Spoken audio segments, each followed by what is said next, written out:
In a world of moral miscreants, how can you be an ethical entity?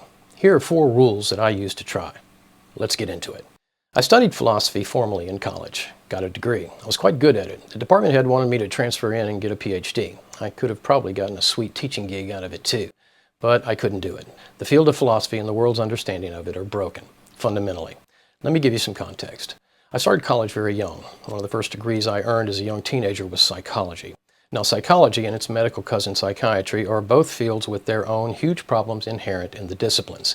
Bad methodology, misuse of statistics, and an almost complete lack of reproducibility and experimentation represent only the top of the rampant and significant issues in the mental health fields. But they are nothing compared to the problems in philosophy. I studied psychology first, so by the time I began studying philosophy in my 20s, I already had several advanced degrees in hard sciences, and I believed I had a good grasp of the human mind. I thought I was fully prepared to begin the study of the cognitive discipline that stretches back thousands of years to the ancient Greeks.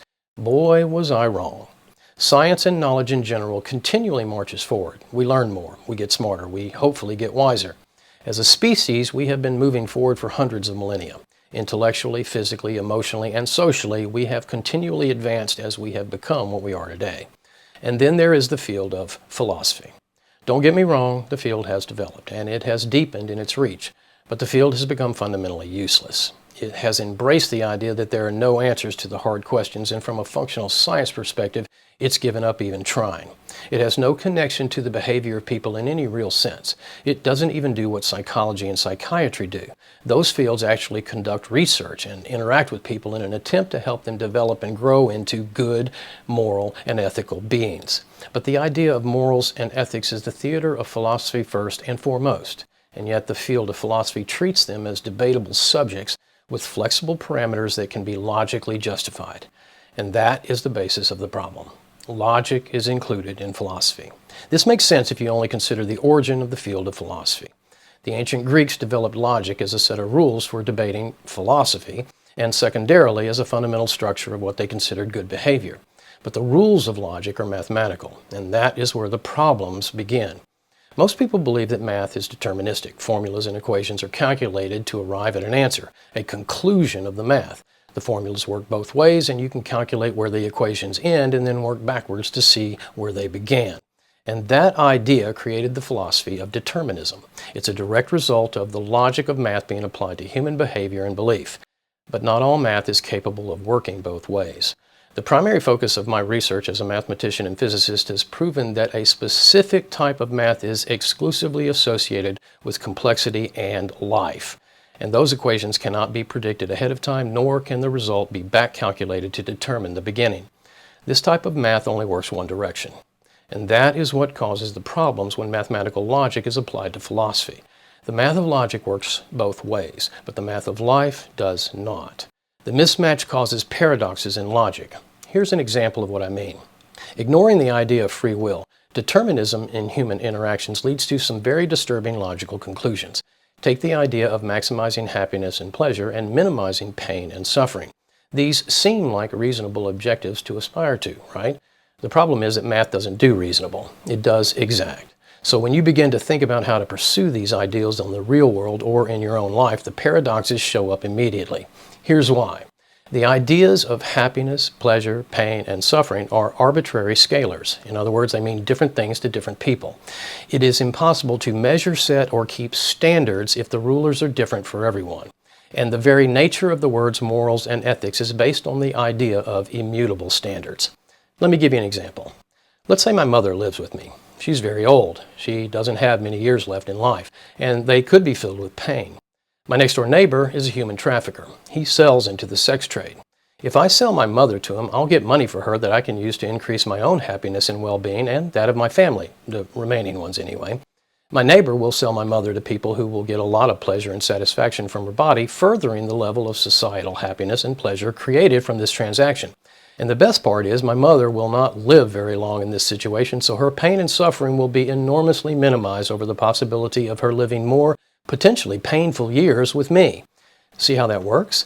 Maximizing for happiness and pleasure while simultaneously minimizing for pain and suffering. Perfect logic, according to philosophy. Well, some philosophical beliefs anyway. I'm sure you can think of other ways to treat your mother that would maximize her happiness and pleasure. That's the problem with mathematical logic and philosophy. Math does not care about the individual pieces of the equation, like my mother. And maximizing the benefit of the group over an individual is the basis for every act of evil that's been documented against outsiders. It's tribalism disguised as moral good. And that is the problem with philosophy today. These radical philosophical beliefs have become mainstream.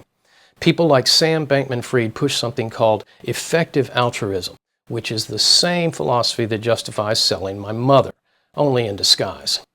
Look how that philosophy served him. It made him rich and made a lot of other people broke. And it's now happened again. Leopold Aschenbrenner, the 20-something financial wonder kid who managed a giant AI hedge fund, just lost tens of billions of dollars of other people's money over the course of a few days. And he was a Sam Bankman-Fried philosophy disciple of effective altruism. So while he was recklessly and greedily screwing over his investors, he was espousing a philosophy of helping the most people have the most pleasure and happiness while making the fewest people have pain and suffering. Just like Bankman-Fried, he made a lot of money while losing a lot of money for everyone else. And he'll likely get away with it with no real punishment, just like Sam did.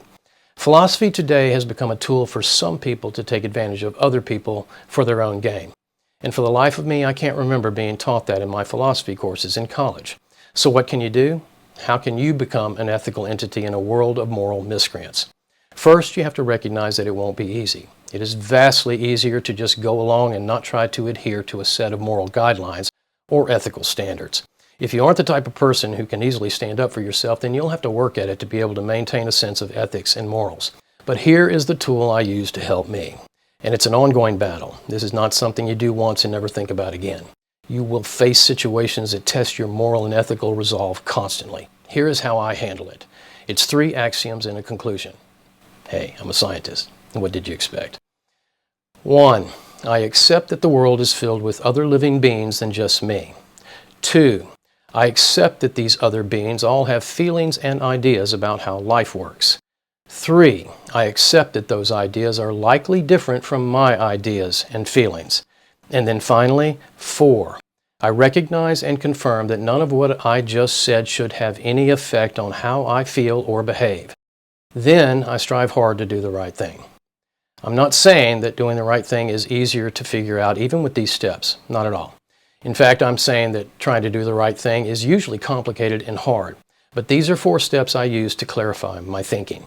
And more importantly, I'm saying that some utopian concept of philosophy that maximizes anything for the group over an individual is exactly what the word utopia describes, a fantasy ideal that is by definition unobtainable. Add in the moral and ethical failure, and that type of philosophy is the definition of evil. If you want to be an ethical entity in a world of moral miscreants, let that be your guidepost. Let me know in the comments what techniques you use to be a good person. See you next time.